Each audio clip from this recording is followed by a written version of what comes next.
माझा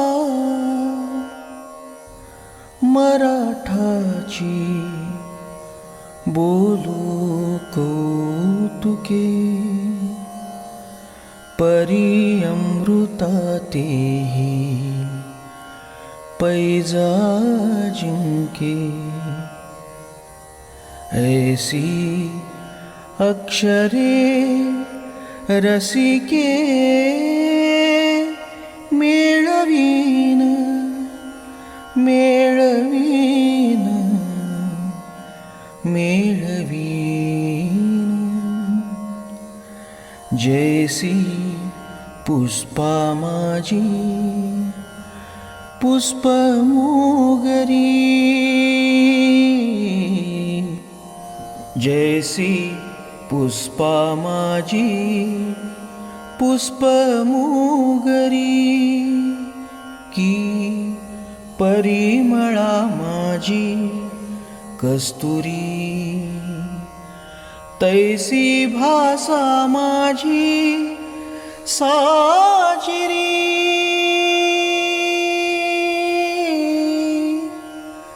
मराठिया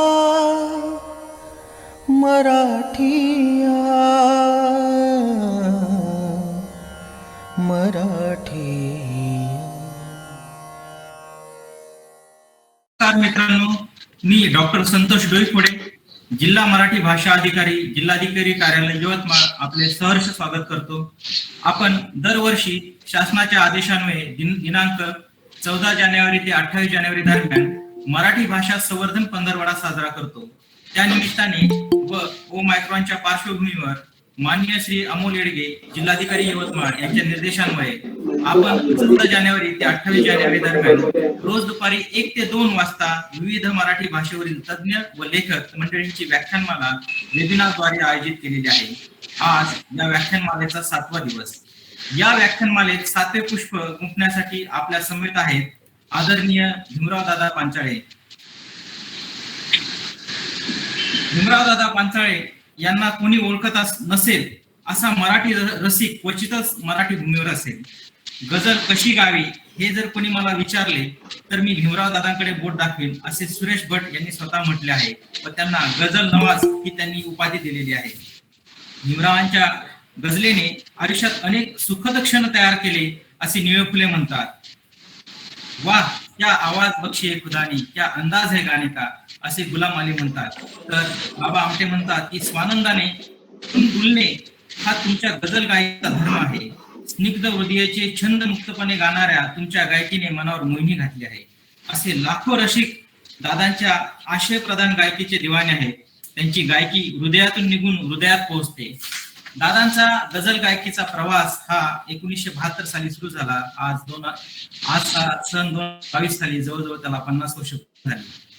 मराठी गझलेचा झेंडा खांद्यावर घेऊन त्यांनी भारतभर दौरे केले आणि अगणित मैथिली रंगवल्या.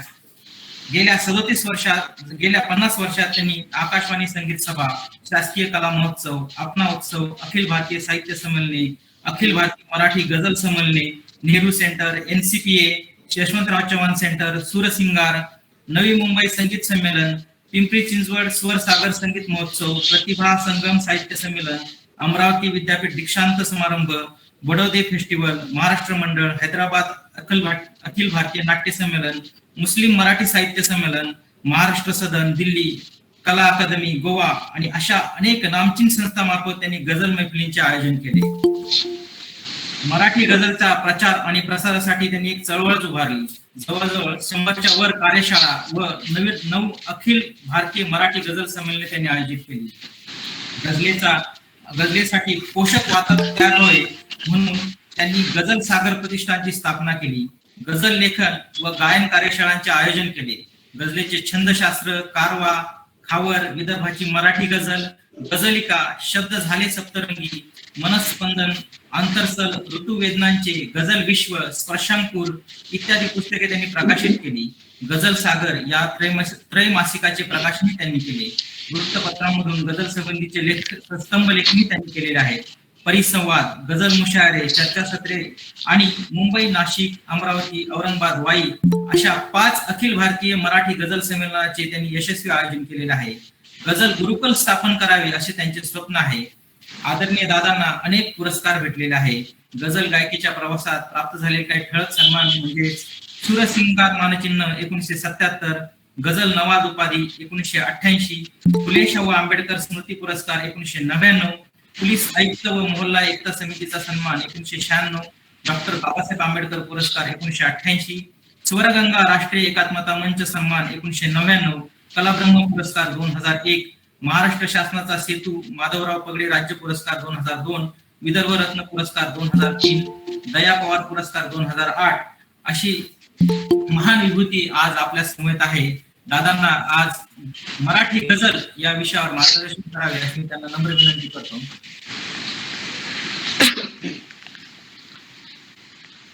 दादा सुरू करा. मराठी भाषेवर प्रेम करणाऱ्या सर्वांना माझा नमस्कार, प्रणाम. आपल्या मराठी भाषेवर प्रेम करणारा तुमच्याच मी एक छोटासा कलावंत आहे आणि आज तुमच्याशी आणि बोलण्याच्या आधी मराठी भाषेची थोरवी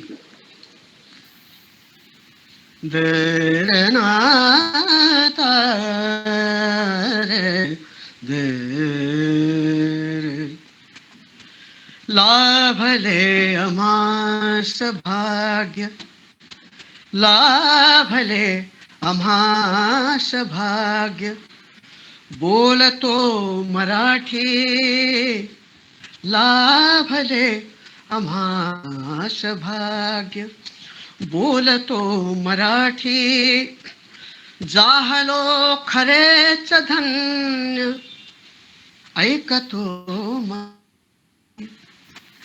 धर्म पंथ जात एक जाणतो मराठी, एवढ्या जगात, एवढ्या जगात माय मानतो मराठी, माय मानतो मराठी, लाभले आम्हास भाग्य, बोलतो मराठी, बोलतो मराठी, बोलतो मराठी.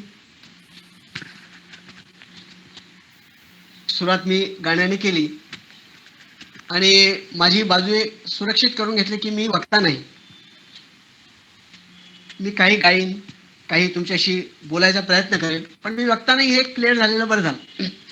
काही हितगुज, अगदी अनौपचारिक असं हितगुज तुमच्याशी करेन, संवाद साधेन आणि या प्रवासात आलेले अनुभव, गझलच्या कार्यात गझलचा जो नाद लागला, त्या नादावल्या आयुष्यात जे जे काही थोडंसं आठवलं, घटित झालं ते मी तुमच्याशी शेअर करतो आज. तर सुरुवात कशी करू, मला असा प्रश्न नेहमी पडायचा की भाषा काय असेल, असं कुतूहल होतं की भाषा कशी जन्माला येत असेल, का जन्माला आली असेल. म्हणजे असं की कुणाला काहीतरी कुणाला सांगायचं आहे, बोलायचं आहे, उत्कटपणे सांगायचं आहे, इशारा, खाणाखुणा, गळ्यातले निघणारे विचित्र चित्र आवाज, याच्या पलीकडे ते अपुरे पडतात म्हणून काहीतरी सांगायचं असेल, म्हणून अक्षर निर्माण झाले असतील, शब्द फुटले असतील गळ्यातून, आणि अशा प्रकारे किती काळ गेला असेल माहिती, पण अशी भाषा निर्माण झाली असेल. आणि ही भाषा कशासाठी निर्माण झाली असेल तर केवळ संवादासाठी, दुसरं काहीच कारण असू शकत नाही. मला काहीतरी बोलायचं आहे, मला व्यक्त व्हायचं आहे, मला सांगायचं आहे, याच्यासाठी म्हणजे संवादासाठीच भाषा, भाषेचा जन्म त्यासाठीच आहे अशी माझी श्रद्धापूर्वक धारणा आहे. आणि आज आपण बघतो, ठीक आहे, पण भाषेवरून विसंवाद होतात हे जरा अनाकलनीय वाटतं, पण होतात हे मात्र खरं आहे. या पार्श्वभूमीवर मला असे सांगावं असं वाटतं की त्या लोकांना काय म्हणायचं, ते जे लोक होऊन गेले त्या लोकांना काय म्हणायचं, ते जे भाषांना भगिनी म्हणतात, माय आणि मावशी संबोधतात, म्हणजे भाषांना हिला माय म्हणतो ते हिला मावशी म्हणतो, अशा प्रकारे तो सन्मान देतात. असा एक अवलिया कलावंत मला आठवतो आज. त्याचं नाव अमीर खुसरो. अल्लाउद्दीन खिलजीच्या काळातला तो राज कवी, मोठा संगीत तज्ञ, महान गायक आणि संगीतकार आणि महान कवी. तो अवलिया माणूस, अवलिया कलावंत.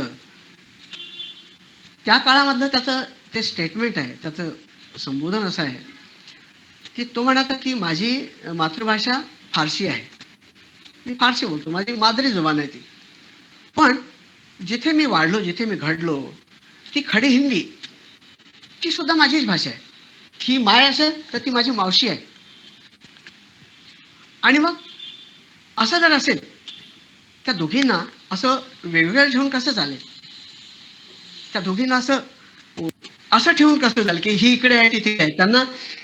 त्यांना एकाच मंचावर मी का आणू शकणार नाही? एकाच मंचावर मला आणता येईल का? तर असा प्रयत्न त्यांनी केला आणि तो प्रयत्न इतका स्तुत्य होता. त्याने म्हटलं होतं की जहाल मिस्किन मकुन तगाफुल. बघा, पहिली ओळ फारसीत आहे, जहाल मिस्किन मकुन तगाफुल, आणि दुसरी ओळ त्यांनी खडी हिंदीत जोडली आणि म्हटलं की दराय नैना बनाए बतिया, नताब हिजरा नदार मैजा. आणि परत खडी हिंदीत येतो की नका हे लेओ लगाए छतिया. कुठे गडबड झाली नाही, कुठे व्याकरण अडलं नाही, कुठे भाषेचा अडसर आला नाही, कुठे यमक अडखळली नाही, आणि दोन भाषा कशा बेमालूमपणे एकत्र आल्या. हे एक भाषाच्या समन्वयाचं, भाषेचे भगिनी असण्याचं उत्तम आणि ज्वलंत उदाहरण 1000 वर्षापूर्वी साधारणतः होऊन गेलं. तेवढं उदात्त, किती सुंदर आणि किती दिलासा देणार आणि किती भरून मन येतं ह्या सगळ्या प्रकाराने. असं ते उदाहरण त्यांनी सेट केलं, त्यांनी ते कायम केलं. तसा प्रयोग इतक्या वर्षानंतर मोठ्या अभिमानाने सांगावंसं वाटतं की आपल्या मराठीत झाला, भाषांच्या समन्वयाचा प्रयोग. आणि तो केला इलाही जमादाराने. तो नाही आपल्यात आज, इलाहीची आठवण येते आज. त्यांनी हा प्रयोग केला. त्याच्या पावलावर पाऊल टाकून मग दीपक अंगेवार एक आहे आणि राजू कदम आहे, अशा अनेक त्याच्यानंतर शायरांनी हे प्रयोग केले. पण पहिलं श्रेय जातं इलाही जमादारांना. त्याची एक रचना इतकी सुंदर आहे की एक मिसरा जर उर्दूत असेल तर दुसरा मिसरा मराठीत आहे. आणि मगाशी म्हटलं त्याप्रमाणे कुठेही व्याकरणाला बाधा आली नाही, कुठे रदीफ काफिया कुठे अडखळले नाही, काहीच. आणि इतकं स्मूथली, इतकं बेमालूमपणे ते मिश्रण झालं की शंका येत नाही की ह्या दोन भाषा एकत्र आल्या आहेत. काय म्हटलं इलाहीनी? त्याच्या आधी मी दीपक अंगेवारच्या काही ओळी तुम्हाला सांगतो. तो म्हणतो,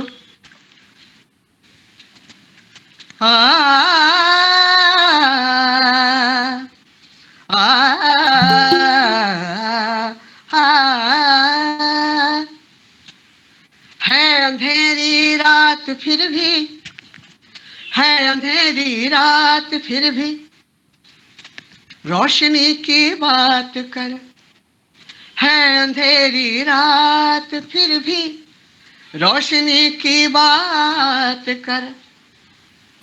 आणि मराठीत काय म्हणतो? मराठी ओळ, मराठी मिसरा. लावण्या तू दीप येथे काळजाची वात कर, है अंधेरी रात फिर भी रोशनी की बात कर. लावण्या तू दीप येथे काळजाची बात कर. दिल में 100 सूरज है रोशन, दिल में काबा दिल में काशी, अंतरातच विश्व दडले तीर्थयात्रा आत कर.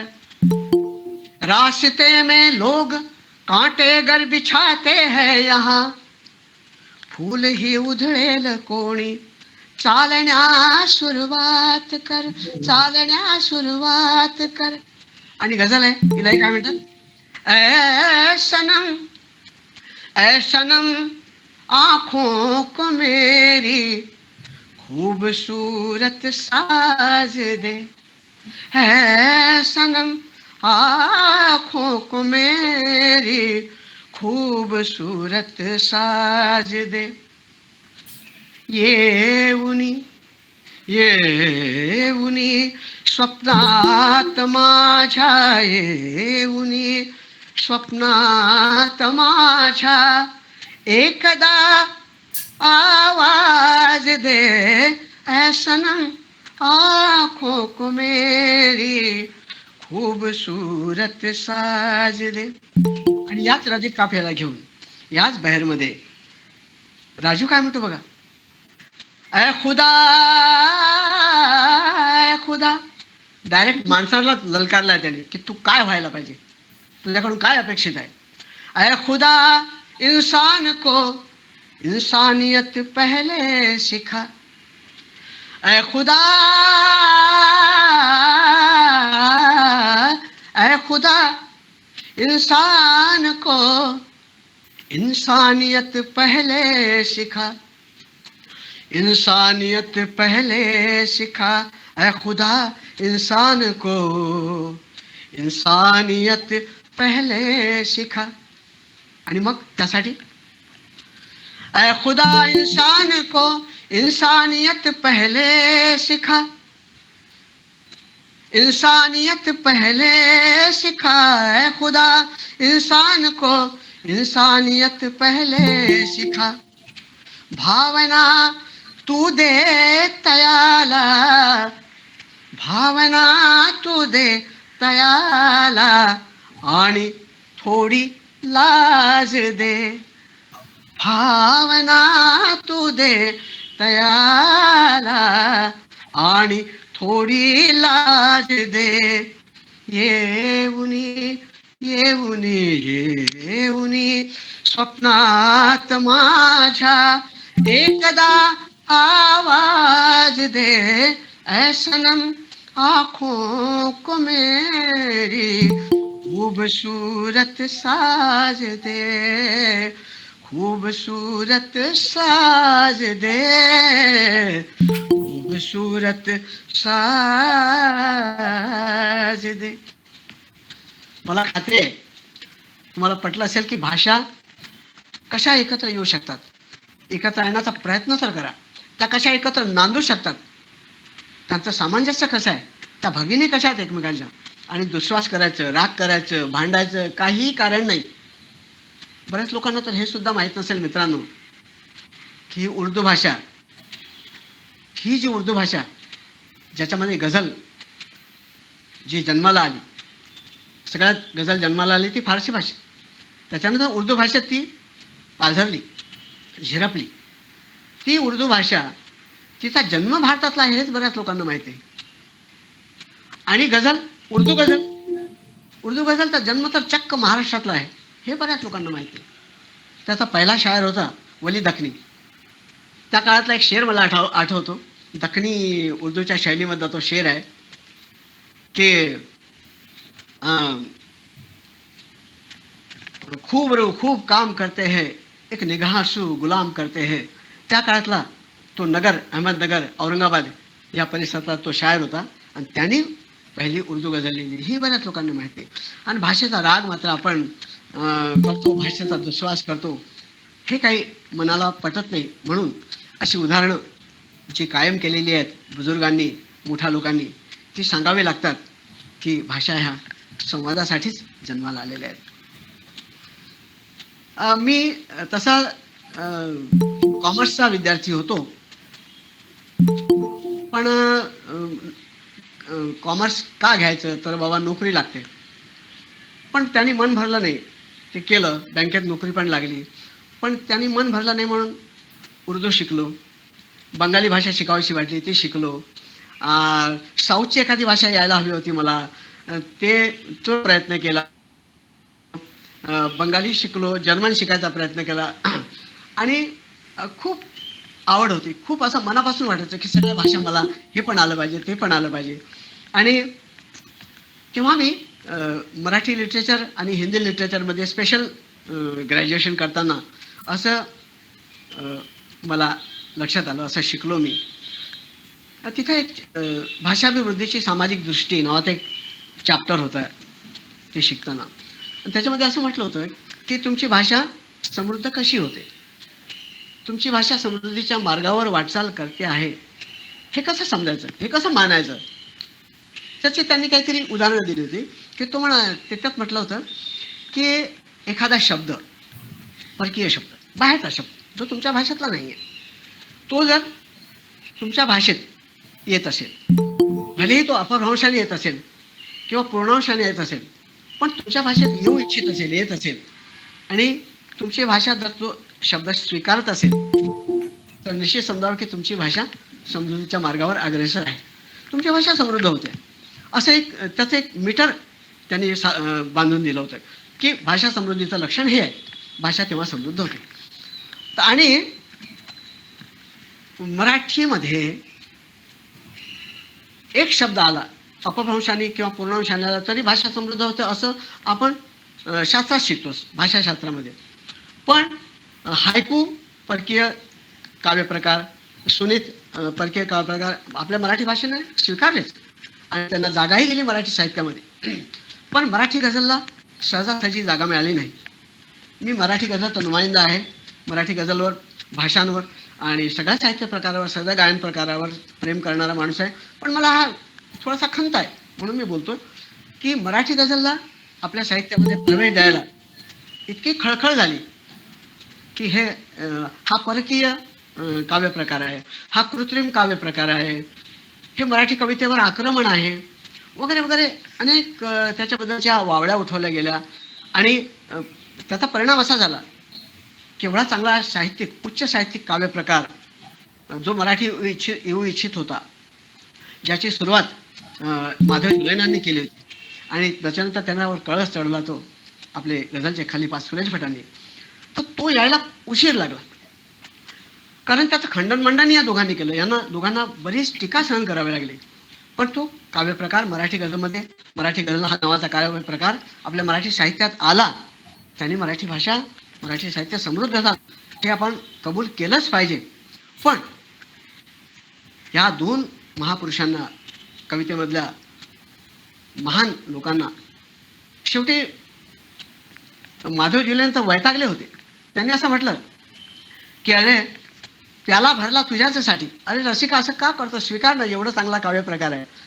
प्याला भरला तुझ्याच साठी, प्याला भरला तुझ्याच साठी, भाळी रसिका कशासाठी.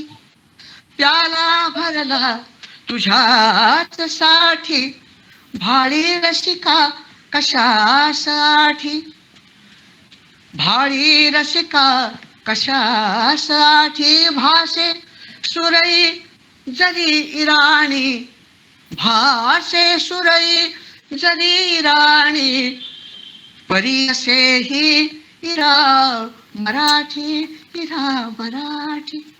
आणि वैतागून सुरेश भटांनी तर पुढच्या पिढीवर भिस्त ठेवली.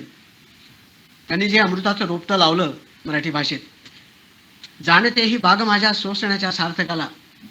मी इथे हे अमृताचे रोपटे रुजवून गेलो. तुम्हाला ठाऊक नसेल कदाचित की जमीन ही, याला उर्दू भाषेमध्ये बहर, छंद असंही म्हणतात, की ह्या जमिनीमध्ये, ह्या छंदाच्या जमिनीमध्ये ही जमीनच निर्माण केली माधव जुलेंनी प्रयत्नपूर्वक.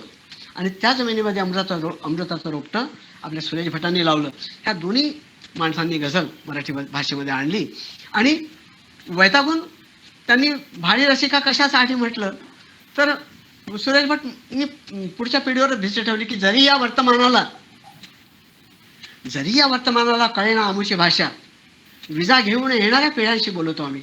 आज जरी तुम्ही गझलला नाकारत असलात तरी पुढची पिढी गझलला स्वीकारेल, आपलंसं करेल. आणि ते मला म्हणायचे, अरे भीमराव बघ, पुढचा येणारा काळ हा गझलचाच आहे, लक्षात घे. कळलं का तुले? असे मला मोठ्या गमतीने सांगायचे की पुढचा काळ हा गझलचा आहे, तू लक्षात ठेव. आणि खरंच आज गझलचा खूप बोलबाला आहे. आणि सुरेश भटांचं बाकीत खरं ठरलं. तो संघर्षाचा काळ होता. आज मराठी गझलचा खूप बोलबाला आहे. आणि मी जेव्हा मी सगळे प्रकार, शास्त्रीय गाणं शिकलो, सगळे प्रकार मला गाण्यातले आवडतात, अजूनही आवडतात. एक विशेष आवड म्हणून मी गझल गातो, पण मला नाट्यगीतही आवडतं, भजन आवडतं, अभंग आवडतात, ख्याल गायकी आवडते, ठुमरी आवडते, सगळेच श्रद्धेय आहेत. पण एक विशेष कोपरा माझ्या मनातला जो आहे तो गझलसाठी राखीव आहे असं तुम्ही समजा. आणि त्या काळात मळलेली वाट जी पैसे देणारी होती, जी अर्थार्जन करून देणारी होती, ती सोडून मी मराठी गझल, आधी उर्दू गझल गायचो, मराठी गझलकडे वळलो. म्हणून माझे मित्र, माझे जवळचे लोक असं म्हणायचे की काय चाललंय याचं, अरे याला भिकेच्या डोहायला लागले, हे काय कसे याचे कार्यक्रम होतील, मराठी गझलचे कार्यक्रम कोणी ऐकेल का, कसं होणार याचं. अर्थात मी त्यांची चिंता समजू शकतो की ती माझ्या माझ्या प्रेमापोटीच कळकळीनेच बोलत होते. पण माझा तो ध्यास होता. आणि जणू काही मित्रांनो, मी तुम्हाला सांगतो की तो माझा लहानपणचा काळ होता जेव्हा सुरेश भटांची भेट झाली अमरावतीला. तर त्या काळातच माझ्या मनाने घेतलं होतं की माझ्या आयुष्याची दिशा जी ठरवून दिली की मी काय करावं आयुष्यात, ती मराठी गझलने ठरवली. आणि मी काय करावं हे जे ठरवलं तेच मी केलं. जे माझा ध्यास होता, जो माझा जे माझ्या मनात होतं तेच गझलने ठरवून दिलेलं होतं आणि तेच मी करत आलो. आणि माझ्या आयुष्यातली पहिली गझल होती तो अमरावतीचा काळ, माझ्या लहानपणचा. त्या काळात सुरेश भटांचा दरबार राजकमल चौकात, त्यांचं मी तिथे त्या दरबारात कुठे कुठे लोक असे विखरून बसलेले, ते बसलेले आहे म्हटल्यावर ते आले आहेत आणि ते आता पेश करणार असं कळलं की कोणी कोणी आपल्या जागा पटकावून बसलेले असत. आणि मी सुद्धा हाफ पॅन्टमध्ये मी असायचो तेव्हा मी तुला कुठेतरी असं बसलेला असायचो आणि त्यांना ऐकायचो त्या खड्या आवाजात, आणि गाऊन ते पेश करायचे. जगत मी आलो असा की, काय आवाज, की त्या पेडल रिक्षामध्ये बसून तो आवाज असा चौफेर असा घुमायचा त्या राजकमल चौकात खुलेआम, आणि लोक जीवाचा कान करून त्यांना ऐकायचे. हीच माझ्या आयुष्यातली ऐकलेली आणि मी गायलेली सुद्धा पहिली गझल आहे. पहिली गझल माझ्या आयुष्यातली, ज्याने माझ्या आयुष्यात गझलेचा सूत्रपात झाला, ती गझल. कशी होती ती गझल? तुमची मी परमिशन गृहीत धरतो आणि ऐकवतो बरं का.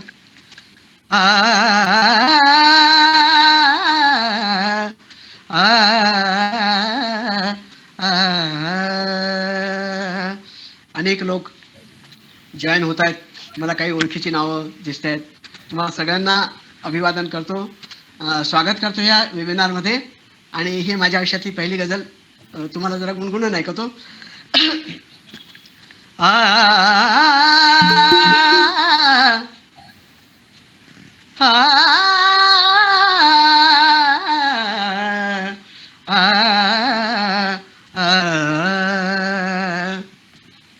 जगत मी आलो असा की, जगत मी आलो असा की, मी जसा जगलोच नाही. जगत मी आलो असा की, मी जसा जगलोच नाही. एकदा तुटलो असा की, मग पुन्हा जुळलोच नाही. जगत मी आलो असा की. काय शेर आहे पहा, ऐकवण्याचा मोह आवरत नाही. कैकदा कैफात माझ्या, कैकदा कैफात माझ्या, काय शेर आहे. कैकदा कैफात माझ्या, मी विजांचे घोट प्यालो. आहा, कैकदा कैफात माझ्या, मी विजांचे घोट प्यालो, घोट प्यालो, घोट प्यालो, विजांचे घोट प्यालो. विजा रिचवल्या. कैकदा कैफात, कैकदा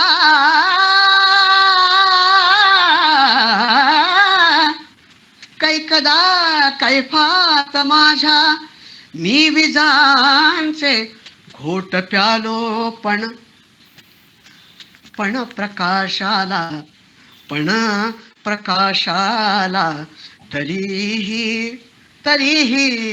पण प्रकाशाला तरीही हाय मी पटलोच नाही पण प्रकाशाला तरीही हाय मी पटलोच नाही.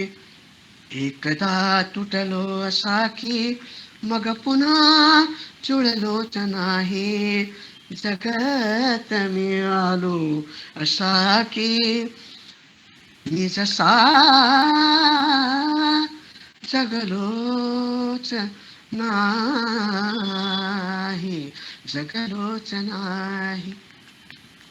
काय सुंदर गझल आहे भटांनी लिहिली. आणि माझ्या आयुष्यात गझलचा सूत्रपात ज्या रचनेने झाला ती जर अशी रचना असेल तर पुढे मी काय करावं हे मला कळत सुचत असा विस्तीर्ण होत गेला. आणि मी गझलने पुरा नादावून आणि या नादावलेपणात मित्रांनो मी जे मित्र मिळवले, मी जे गणगोत मिळवलं ते इतकं अनगिनत आहे, इतकं जीवाभावाचं आहे की मला वाटतं की जे माझे चाहते आहेत तेच माझे जीवाभावाचे मित्र झाले. चाहत्यांचं रूपांतर मित्रांमध्ये होण्याची ही जी प्रक्रिया आहे ना ही एवढी मोठी प्रचंड आहे. आणि त्याला कारणीभूत आहे ही गझल, मराठी भाषेतील गझल. आणि ही मराठी भाषा जी अमृताचे पैदा जिंके असं जिचं वर्णन करू त्या काळी असं म्हटलं जायचं. असं म्हणजे याला मी करंटेपणाच म्हणतो की असं म्हणणं की मराठी भाषेला ही उर्दू गझल पेलवेल काय, झेपेल काय असं म्हणणं म्हणजे करंटेपण नाही का. ज्ञानेश्वरांनी सांगितलेले अमृताचे पैदा जिंके ही मराठी भाषा एवढी समृद्ध, विशाल, एवढी प्रगल्भ ही भाषा असे अनेक प्रवाह पचवेलच काय, ते आपल्या सामावून घेईल आणि आपल्या समोर समवेत घेऊन जाईल अशी मराठी भाषा. या आता डॉक्टरांनी सांगितलं की मला या गायकीच्या मैफिलींना मराठी गझलच्या 50 वर्षी झाली होते. तर या काळामध्ये खूप अनुभव आले, खूप मित्र लाभले. महाराष्ट्रात पूर्ण देशभर हे उर्दू गझल गात असल्यामुळं उर्दू आणि मराठी गझल एका मंचावर मी गाण्याचा प्रघात पाडला. आणि उत्तर प्रदेश, मध्य प्रदेश, बिहार, राजस्थान, गुजरात कुठे कुठे नाही गेलो. अर्थात त्याला कारणीभूत होत्या ह्या कॉन्सर्ट, ज्या गझल कॉन्सर्ट व्हायच्या त्या आकाशवाणीच्या मार्फत व्हायच्या. त्याच्यामुळे मी जायचो आणि मला उर्दू गझलसोबत मी मराठी गझलसुद्धा अशी पेश करायचो आणि त्यालासुद्धा दाद मिळायची. अंदमान निकोबार असू दे किंवा Netherland, Switzerland, America, gulf countries असू दे, असे अनेक देश असू दे, किती गणगोत मिळालं. आणि एवढा मोठा आनंद आहे, एवढे अनुभव सुंदर आहेत, एवढे गोड आहेत की आयुष्य जसं निहाल होऊन गेलं माझं. पण काही असे विचित्रही अनुभव येतात, यायलाच पाहिजेत. त्याशिवाय चांगल्या अनुभवांचं महत्त्व बरकरार कसं होईल. तर ते कटूही अनुभव आहेत तर ते फार निग्लिजिबल आहेत, ते फार असे सांगण्यासारखे नाही. पण असं मला आठवतं की भाषेचे दुराभिमानी कसे लोक असतात, भाषेबद्दलचा दुराभिमानही कसा असू शकतो लोकांना, याची उदाहरणं मला आली. त्याची काही उदाहरणं माझ्या आयुष्यात घडली. आणि खरं तर सांगायला पाहिजे की असं होऊ नये, असं इतरांनी तो दुराभिमान बाळगू नये. अभिमान असावा आपल्या भाषेचा, तो असायलाच पाहिजे. मला आहे माझ्या भाषेचा, पण दुराभिमान नाही. कारण मी सगळ्या भाषांना आपलंसं मानतो, मग त्या सगळ्या भाषेचं साहित्य मला वाचावंसं वाटतं, त्याच्यामध्ये काय काय हे जाणावंसं वाटतं, कोण कसं व्यक्त झालं आहे हे समजून घ्यावंसं वाटतं, जाणून घ्यावंसं वाटतं. म्हणून मला ते अशा प्रकारे ते भावतं, अशा प्रकारे पटतं. आणि कधी कधी असं वाटतं की आपण गातो, मी मराठीत गातो असं ते मी उर्दू गातो. तर एकदा असं झालं, म्हणजे परदेशात तर बाहेरच्या स्टेटमध्ये तर असे अनुभव आले, विशेषतः मध्य प्रदेशात आले. माझे नसीम रिफत, मोठे शायर ग्वाल्हेरचे, ते माझ्यासोबत होते आणि ते अनुभव आले. आणि अनायसे सूरसिंगारची एक शबे गझल नावाची मैफिल व्हायची दरवर्षी. त्याच्यामध्ये मी गायचो मुंबईला. आणि तिथे दरवर्षीप्रमाणे माझे गझलचा शो होता. मी पण गाणार होतो आणि नसीम साहेब पण आलेले होते. मी गायलो एक गझल, सुंदर गझल. आणि गाऊन माझी मैफिल आटपून खाली आलो तर एक रसिक चाहता, गझलचा जाणकार होता, चाहता होता, जाणकार होता, समजदार होता.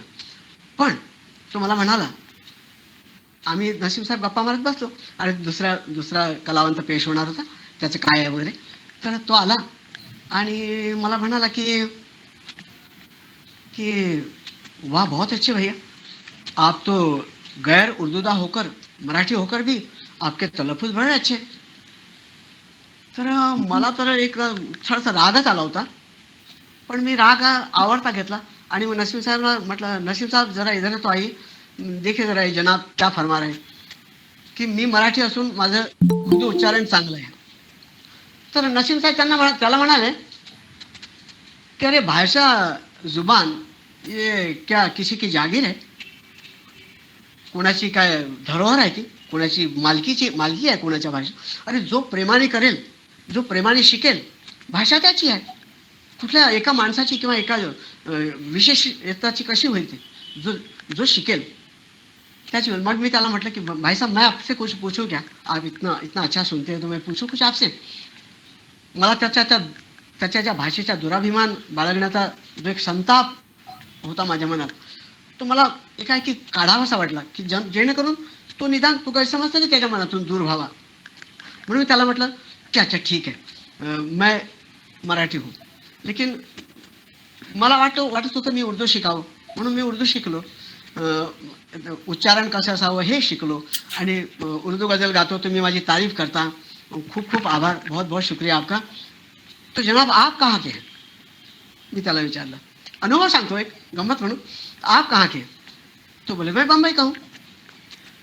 तर म्हटलं तुम्ही मुंबईचे आहात, म्हणजे तुमची पैदाइश इथलीच आहे का. म्हणा हाँ मैं यहाँ, मेरी यहाँ की पैदाइश है. और कहाँ से, मतलब बचपन से मैं यहीं पैदा हुआ और मेरे वालिद यहीं के हैं. मग म्हटलं इतके वर्ष तुम्ही या महाराष्ट्रात राहता, मुंबईत राहता, मुंबईच्या मातीतलं इथल्या ये मिट्टी आपको पालती पोसती है, तुम्ही इथलं खाता, जेवता, पोट भरता, आयुष्य जगता, मग मराठी भाषा तो तुम्हाला येतच असेल. हाँ थोड़ी थोड़ी समझ लेता हूँ. मग बोला क्यों, समझ क्यों लेता हूँ, आपकी उम्र अभी 50 साल होगी, तो 50 साल में आपने मराठी भाषा क्यों नहीं सीखी, आपको मराठी भाषा क्यों नहीं आई. मेरे उर्दूदा होने का, मेरा तलफ़ुज़ अच्छा होने का जो आप एक तारीफ कर रहे हैं, वो तारीफ को थोड़ा बाजू में रख देंगे हम लोग, वो कीजिए, मैं खुश हुआ. पण तुला मराठी का येत नाही, या मातीतला खातोस ना तू, मग तुला मराठी का येत नाही हे मला सांगायचं. इसका अफसोस करो कि तुम्हें मराठी क्यों नहीं आता, और आज से मराठी भाषा सीखना शुरू करो और अपने आप पे शर्म करो की आपको मराठी नाही आता. असं मग कधी कधी काय होतं की असे दुराभिमानी जे लोक भेटतात भाषेचे, तो थोडासा दूर करावा असा वाटतो. आणि असा राग येणं साहजिक आहे, पण तो येऊ नये खरं तर, कारण त्यांची राग येण्यापेक्षा त्यांची कीव करावी, त्यांची कीवच करण्याच्या लायकीचे असतात. पण असे दुराभिमानी, असे नासमज, असे अशिक्षित जे दुसऱ्याच्या भाषेला अशुद्ध म्हणतात. आपल्या आता आम्ही खेड्यातून शहरात आलो तर तेव्हा आम्ही अशुद्ध बोलतो असं म्हणायचे. अरे आमच्या भाषेची प्रादेशिकता आहे ती, आम्ही बोली बोलतो आमची, ती अशुद्ध कशी असेल, भाषा अशुद्ध कशी बरं असू शकते. भाषेमध्ये शुद्ध अशुद्ध असं काही नसतं. ती अशुद्ध कशी असेल मला सांगा. माझ्या मनात मोठा प्रश्न निर्माण होतो, मोठा गोंधळ निर्माण होतो, मोठा राग येतो मला की भाषा अशुद्ध, ती भाषेची प्रादेशिकता अशी असेल. 12 कोसावर भाषा बदलते म्हटलं, तो बदल असू शकेल, पण अशुद्ध कशी असेल. एक प्रमाण भाषा लिहिण्याची एक असू शकेल, ती प्रमाण भाषा आहे, ठीक आहे, पण भाषा अशुद्ध हे तर हे तो ज्यादती आहे, हे तो फारच झालं. म्हणजे असं असू नये.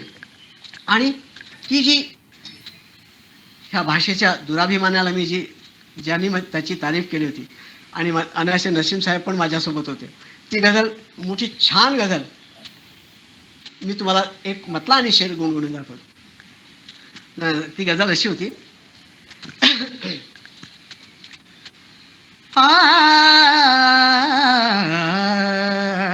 आपण मराठी ऐकली, मराठी उर्दू पण ऐकली, आता एक मतला आणि एक शेर उर्दूचा खूप छान आहे म्हणून ऐकतो.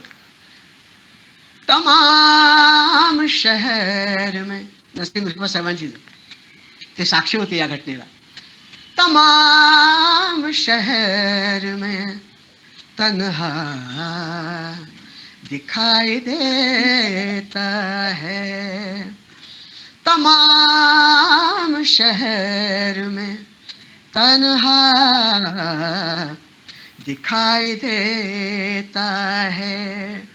तमाम शहर में, अख्ख्या शहरामध्ये हा एकुलता एक एकटा दिसतो, एकलकोंडा दिसतो. का?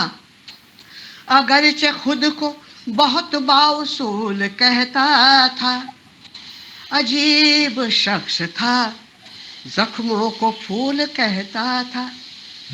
जमी की तह में उसे जगह भी ना मिलने पाई, जमी की तह में उसे जगह भी ना मिलने पाई. जो आसमान को पाँव की धूल कहता था, वो शख्स तमाम शहर में तन्हा दिखाई देता है. ये शख्स कितना अधूरा, ये शख्स कितना अधूरा दिखाई देता है. तमाम शहर में तन्हा दिखाई देता है, तमाम शहर में तन्हा दिखाई देता. क्या बात है. मिटा दो दहर से ऐसी बुलंदियों के निशा. या जगामध्ये जेवढ्या उंच उंच उंच उंच इमारती, उंच उंच ज्या निशाण्या आहेत त्या सगळ्या मिटवून टाका, असं नसीम साहेब म्हणतात. का? तर त्या निर्माण करणारा माणूस त्या उंचीवरून छोटासा दिसतो. तमाम शहर में तन्हा दिखाई देता है. मिटा तो दहर से ऐसी बुलंदियों के निशान जहां से आदमी छोटा दिखाई देता है. म्हणून हा निशाणाच नेस्तनाबूत करून टाका, जिथून माणूस लहान दिसतो. माणूस जो घडवतो त्याचं महत्व कमी होतं. अशी ही गजल. क्या बात आहे नसीम साहेब, क्या बात आहे. तर मराठी गझलची जननी, मराठी गझलची जननी आहे उर्दू गझल. उर्दू गझलची जननी आहे फारसी गझल. उर्दू गझलची जननी फारसी आणि मराठीची उर्दू. आणि आनंदाने असंही सांगावं वाटतं की हा जो जननी होण्याचा जो मान आहे तो आपल्या मराठी भाषेला सुद्धा मिळाला आहे आता.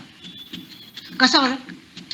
की उर्दूतून जशी ती मराठीत आणि उर्दूतून मराठी, पश्तो, हिंदी, पंजाबी, सिंधी, गुजराती ह्या भाषांमध्ये जशी आली तशी जशी मराठीतही आली.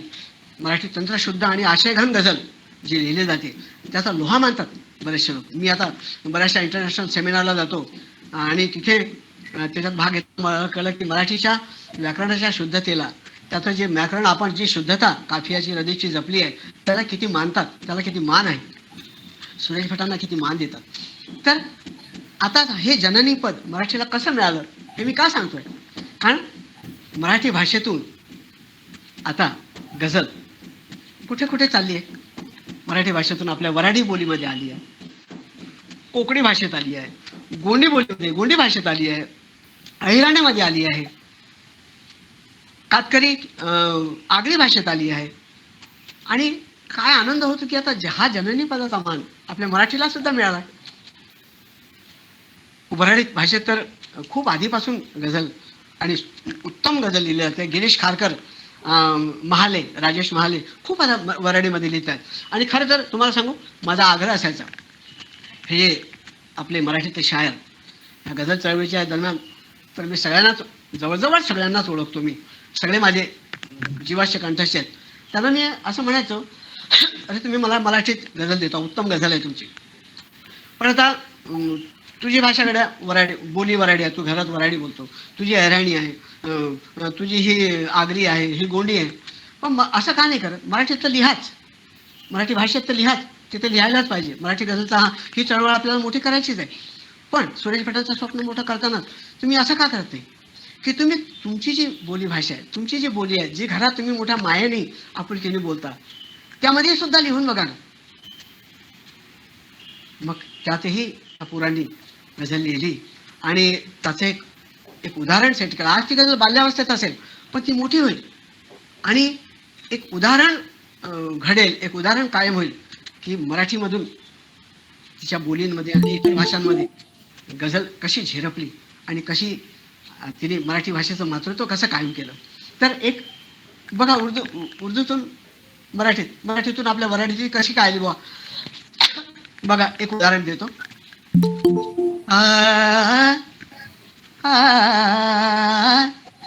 आमच्या गिरीश नाही आहे आपल्यात आज, त्याची गझल काय शेतकऱ्यांची व्यथा मांडली हो. काय व्यक्त झालाय तो पोरगा.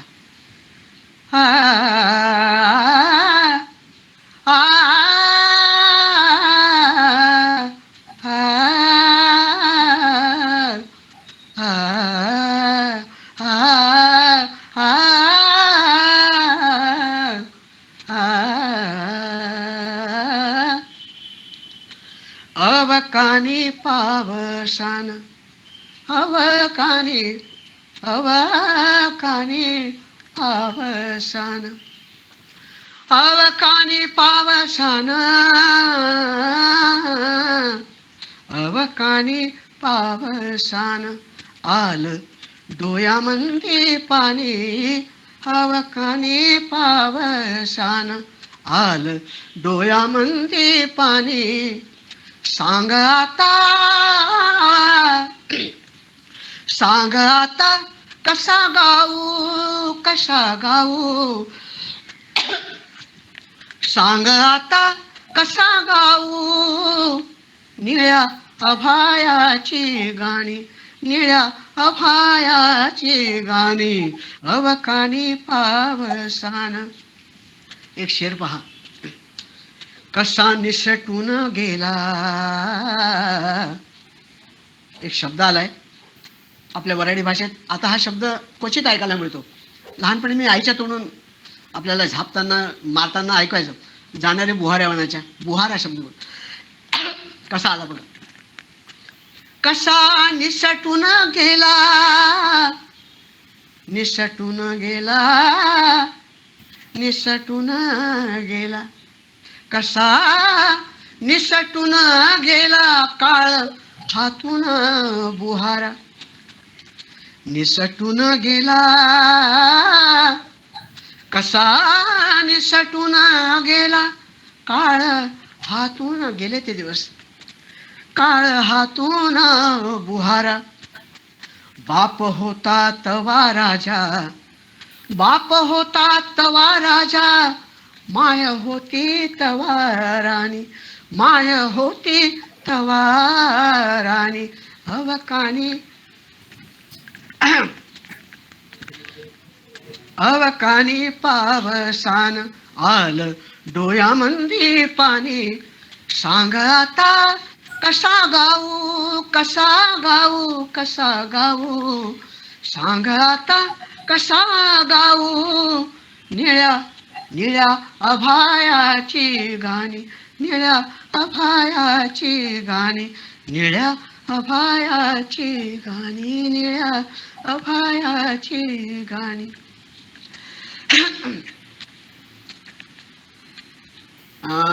मला असं वाटतं की बराच वेळ बोलतोय मी, पण काही मनातलं सांगावंसं वाटतं, मनातलं बोलावंसं वाटतं, काही जे अनुभवायला आलं, काही जे जाणवलं मनाला, असं तीव्रतेने इंटेन्सली असं जाणवलं ते तुमच्याशी शेअर करावं असं वाटतो.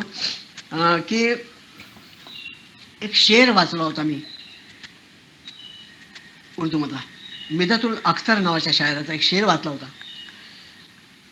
तो शेर वाचून मित्रांनो मी असा अंतर्बाह्य हादरून गेलो होतो. शब्द अक्षर शब्द म्हणतात, वाक्य म्हणतात, भाषा तयार होते, आपण ती वापरतो, आपण बोलतो, आपण त्या भाषेच्या माध्यमातून जगायला लागतो, आपले व्यवहार चालतात. पण मिदतुल अख्तर साहेबांच्या म्हणण्यानुसार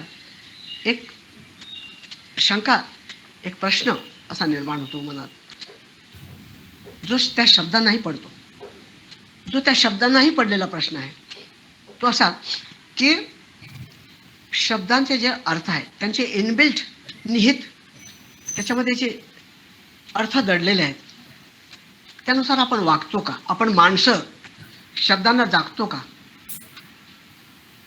शब्दानुसार वागतो का? मग त्याच्या विपर्यस्त आपण वागत असू, जर एखादा म्हणत असेल की माझा तू खूप खूप जीवाभावाचा मित्र आहे आणि मनातून जर आतमध्ये काहीतरी किलबिल चालू असेल की हा कसला माझा मित्र, हा याने तर असं केलं होतं, त्याने तर तसं केलं होतं, हे जर असेल तर हा जीवाभावाला अर्थ काय राहिला? कुणी जर म्हणत असेल क्या भीमराव यार खूप छान गातोस, पण म्हणत असेल हां दोन तीन ठिकाणी बेसूर तर झाला, पण मग त्या बहुत अच्छा गातेला काही अर्थ राहत नाही, खूप छान गातोसला काही अर्थ राहत नाही. मग त्या शब्दांमध्ये दडलेले अर्थ त्याचा विपर्यास झाला. ज्या शब्दांना आपण जागत नाही याचा अर्थ त्या शब्दांचं जागरण आपण करत नाही, त्याच्या विपरीत आपण वागतो.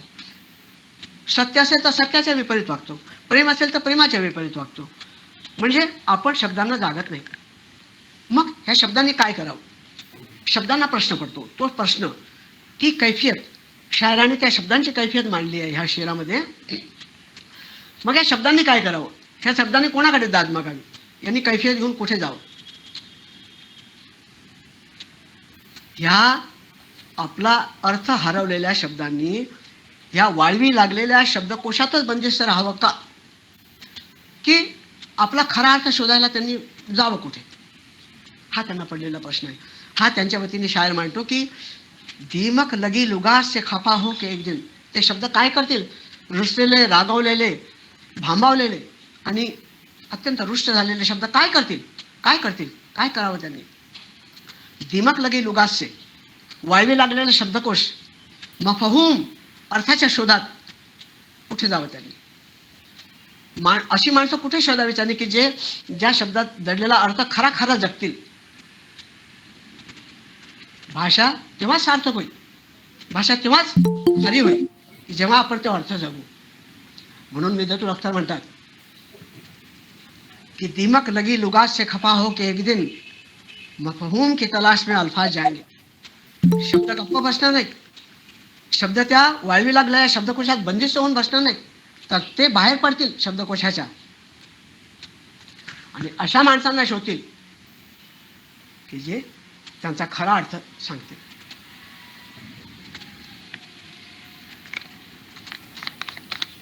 जे त्यांचा खरा अर्थ जगतील, जे त्यांचा प्रमाण अर्थ जगतील.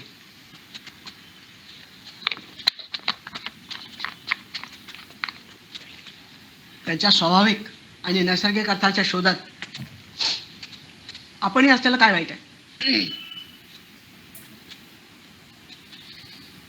आपणही तसं जगायला काय हरकत आहे? आपण तसं जगूया.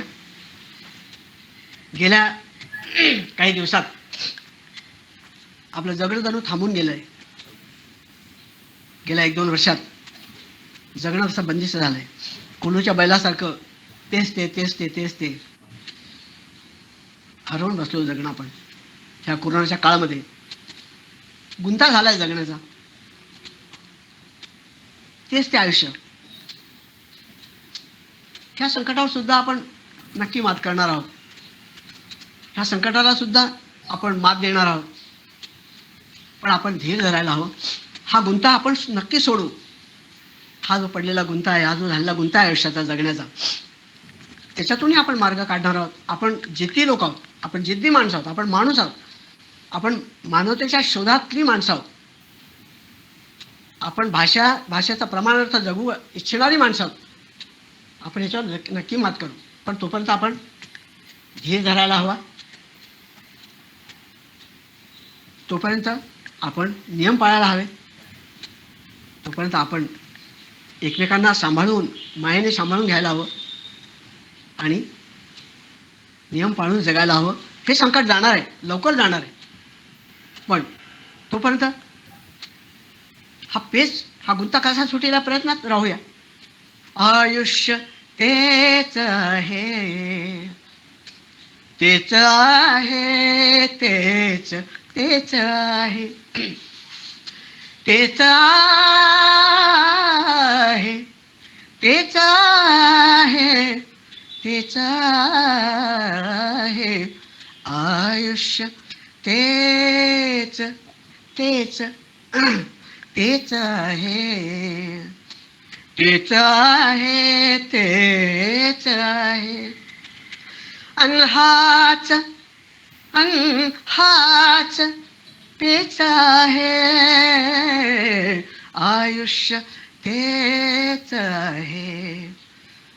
काय सांगू जीवनाचे कोणते ते तेच होते, हेच होते, हेच होते, हेच होते, हेच होते, आयुष्य तेच आहे. अन हाच तेच आहे, आयुष्य तेच आहे, अन हाच तेच आहे, आयुष्य तेच आहे. आपण काय करूया, तू प्रेम दे जगाला, तू प्रेम दे जगाला, तू प्रेम दे जगाला, जगाला, तू प्रेम दे जगाला, प्रेम दे जगाला, तू प्रेम दे जगाला. आ आ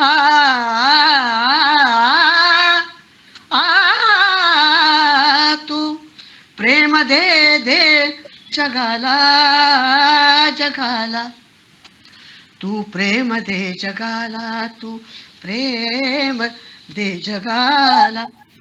मग ते जग, तू प्रेम दे जगाला, मग ते तुझेच आहे, मग ते तुझेच आहे, आयुष्य तेच आहे, तेच आहे, तेच आहे, अन हाच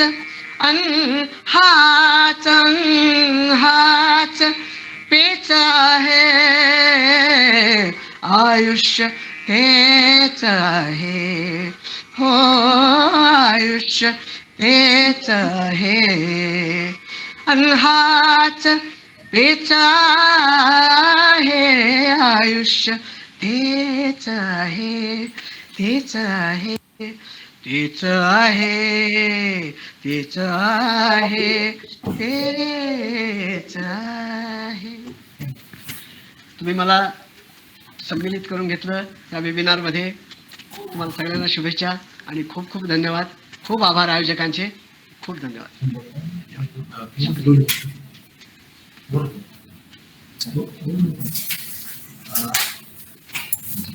धन्यवाद दादा. मित्रांनो, गझल म्हणजे नेमकं काय? झऱ्याचं झुळझुळणारं पाणी की दवबिंदूचं पारदर्शी रूप, उगवतीचे रंग की ढळत्या सूर्यबिंबाचे सोनेरी किरण, अधीर ओठांचे स्पर्श की दहकत्या तारुण्याचा आवेग. कशाला म्हणायचं गझल? सुरावटीतून उलगडत जाणारे स्वर की स्वरांतून आंदोलित होणाऱ्या मुलायम रेशमी भावना, मनालसेचं उत्कंठ रूप की मदनाचा मोहक आविष्कार, सप्तरंगाचं असीम इंद्रधनुष्य की पावसाच्या चिंबधारातून मिटून गेलेली रात्र. कशाला म्हणायचं? हृदयाच्या तारांतून फिरकणारं स्वप्न म्हणजे तर नव्हे गझल.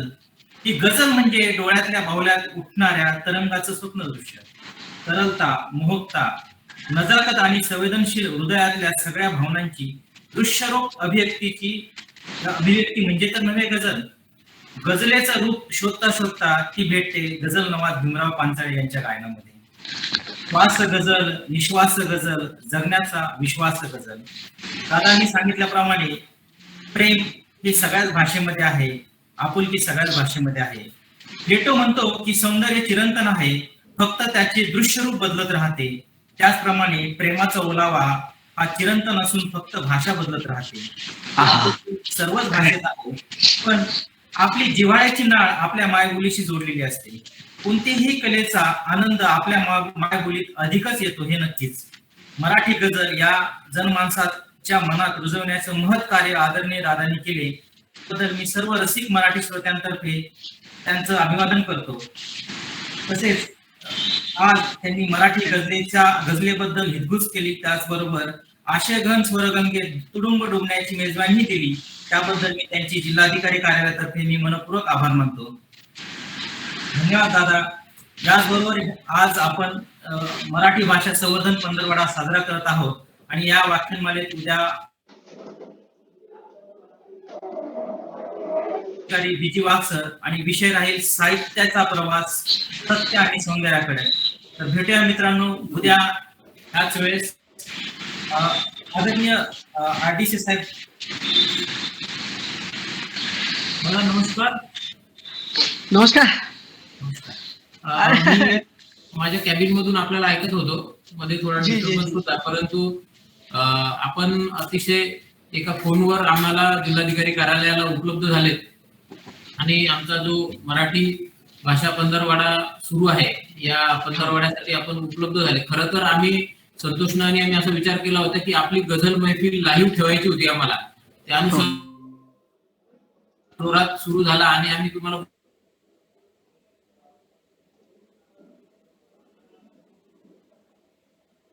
एक चांगलं व्यासपीठ सर्व श्रोत्यांसाठी उपलब्ध झालं. मी खरंच आपले आभार व्यक्त करतो आणि लवकरच आपल्याला लाईव्ह ऐकण्याची संधी मिळू देईल अशी अपेक्षा व्यक्त करतो. परत आपले खूप खूप आभार. थँक्यू. माझा मराठाची बोलू कौतुके परी अमृता तेही पैजा जिंके ऐसी अक्षरे रसिके मेळवीन मेळवीन मेळवीन जैसी पुष्पा माझी पुष्प मोगरी जैसी पुष्पा माझी पुष्प मोगरी की परिमळा माझी कस्तुरी तैसी भाषा माझी साजिरी